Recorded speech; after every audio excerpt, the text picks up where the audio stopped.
Celui qui veut avoir du miel doit affronter les abeilles.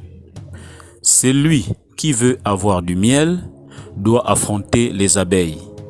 Ouara, sois fort, sois fort, sois fort.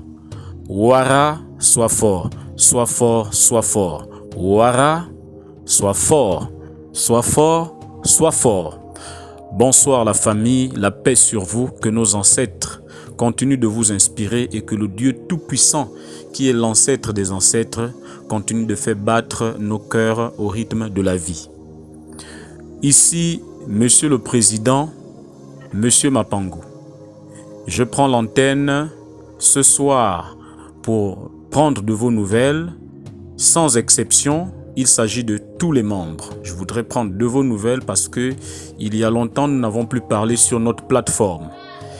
Non seulement prendre de vos nouvelles, mais aussi vous dire que jusque-là, nous avons toujours l'idée de notre combat. C'est pour ça qu'au début de mon propos, vous avez entendu que je dis ceci: celui qui veut du miel doit affronter les abeilles.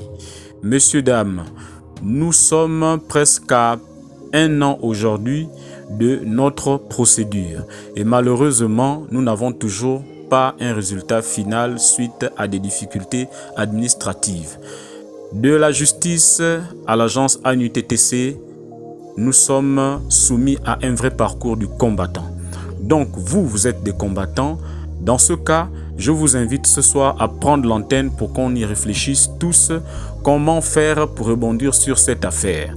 Moi qui suis à la tête de l'association, je pose certains actes dans le silence qui, ma foi, de temps à autre, je fais savoir à tous les membres qu'il y a tel acte qui a été posé allant dans ce sens pour vous informer de ce que l'avancée de la procédure est déjà quand même loin.